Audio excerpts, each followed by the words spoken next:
Hi everyone, welcome to Flow Yoga with Bonnie. I'm Bonnie, and today I'm going to share with you a couple of tips and tricks on how to get the most from your yoga flow. The first tip that I have, so tip number 1, is you want to make sure that you have an empty stomach before you start your yoga practice. So that means you want to make sure that you hold off on eating or drinking anything for a good 30 minutes before you start your practice. Now, if you're working out at the gym for an hour and then you're going to do a yoga practice and you need to have a bit of water before you start, that's fine. You just take a couple of sips. Just try not to chug any water or drink too much before starting your practice. The reason that we do that is just because yoga is supposed to help increase your metabolism. It gets your digestion going. And if you have a lot of stuff in your stomach before you start to move those muscles or work your core, it can just cause a little bit of a discomfort in your stomach. And also, you're not going to get the full benefit. So the best way to get the full benefit of increasing your metabolism and helping to get your digestive tract moving faster or clean out your digestive system is to hold off on eating or drinking for at least 30 minutes before starting your practice. All right, so tip number 2. So my advice is if you're looking to use your yoga practice as a way to lose weight or to get toned, I recommend doing yoga first thing in the morning, after you wake up, before, obviously, don't do yoga in your sleep. So do it before you eat breakfast. And that actually goes for any type of exercise. If you're looking to lose weight, the best time of day to exercise is after you wake up, before you eat breakfast. There's a very short period of time that you're able to do that without actually starting to feel uncomfortable. So it's really, I know it can be hard. You got to wake up in the morning and then you got to start working out right away. It doesn't have to be a long workout though, because the idea behind this is when you're looking to burn fat, your body has to have no energy that is like, so when you eat your food, your body takes that food and a percentage of it goes towards quick energy. So your body can access that. For example, if you are getting chased by a tiger, your body taps into that ATP or the quick energy and it gives you that energy to take off. Now, the same thing happens when you're working out. The first thing that your body is going to tap into to take energy from is going to be any quick energy that you have stored in your body from eating. So the reason that working out in the morning helps you burn fat more efficiently than working out after you've eaten is your body has no more quick energy, or if it does, it has a very small amount of quick energy to tap into. So the only thing it can tap into to get that energy is going to be your fat. So it pulls, your fat from your stomach, your fat from your arms, your back, your legs. So if you're looking to get in or to lose fat, best time of day to work out is going to be first thing in the morning. After you wake up, maybe have a little bit of water. If you're doing yoga, try not to drink too much water, so that way you don't have that full stomach. Or if you do drink a lot of water, first thing, like if you drink an 8-ounce glass of water, try to hold off for a good 20-30 minutes before you actually start to practice your yoga. And make sure that if you do have to eat something before you work out, keep it something very light. A lot of times, because I teach yoga first thing in the morning, not first thing, I teach yoga at 8:30 in the morning usually, but I get up at 5:30. So going from 5:30 to 8:30 without eating anything can be really tough, and actually is probably not healthy. So what I do is I wake up in the morning and I make myself a smoothie, and then I drink that smoothie, because the smoothie gets digested faster because there's nothing really to break down. So it gets digested, and so that way by the time I teach yoga at 8:30, it's already been digested and moved out of my stomach. So I still have that nice space, or mostly empty stomach, before teaching my yoga. So that's my tip number 2 for how to get the most benefit from your yoga workout, and then also for any other type of exercise. Yeah.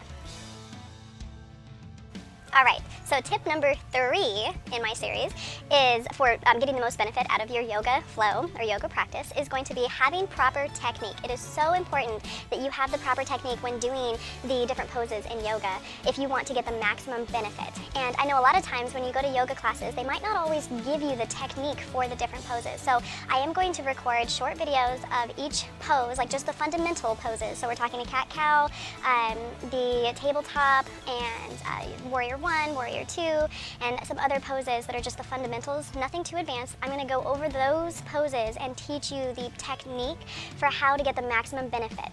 So when you're doing your practice, if you're keeping that proper technique, and a little spoiler alert here, for every pose that you do, proper technique is your core is nice and tight. All through your yoga practice, all through the day really, your core should be nice and tight. Keep that core strong, try not to let it go. But when you're doing these poses, you want to make sure that you've got the proper technique all throughout your body. There's different energy flows that happen during each pose, and I'll go over that as well. So tip number 3 is holding proper technique or keeping proper technique while you're going through your yoga practice. All right, tip number 4 for getting the most benefit out of your yoga flow is going to be not overdoing it. So sometimes that you're going to feel better when you're practicing your yoga, and then other times you're going to feel a little bit more sluggish, or maybe your body is just not feeling quite as loose or quite as strong, and that's okay. So the idea behind your yoga flow or your yoga practice is that you want to follow your body, listen to your body. So if you're having one of those great days where you just feel awesome and you have so much energy and you feel strong, max out your yoga practice. Go a little bit more advanced, push yourself a little bit harder.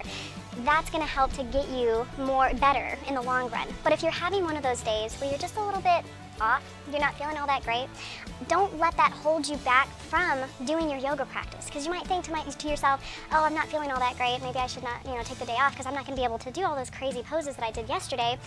But don't let that hold you back. What you do is you actually just modify your yoga flow to reflect how you're feeling. So take it a little bit slower. Maybe do a little bit more of a relaxing yoga where you're holding the poses for a little bit longer each time.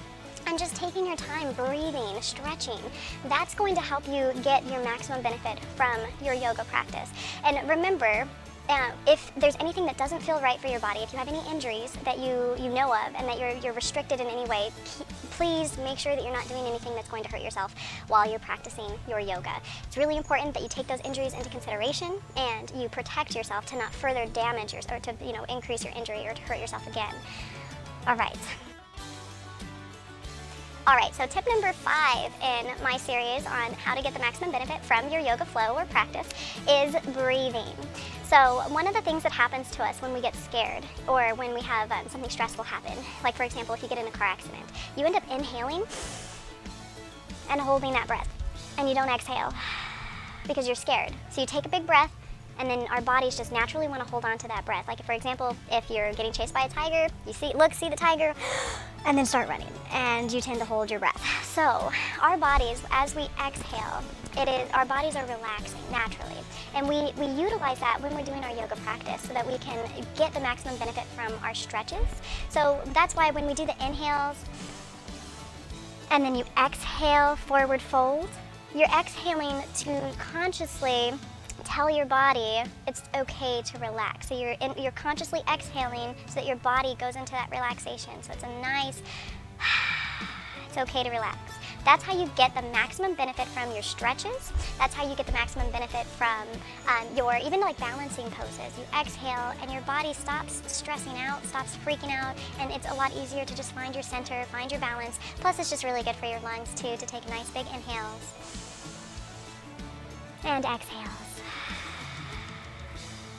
Thank you so much for watching my 5 tips on how to get the maximum benefit from your yoga flow or your yoga practice. Again, I'm Bonnie Norris, and this is Flow Yoga with Bonnie. If you're interested in seeing more videos, you can always check out my channel. I do have some other videos posted. I am in the very beginning of getting everything up and off the ground, so I don't really have a website set up just yet. It's in progress. As I make more videos, I will update everyone on where I'm at in the process, so that way you guys can continue to follow me. I really appreciate it, and I hope you guys all have a beautiful, relaxing day.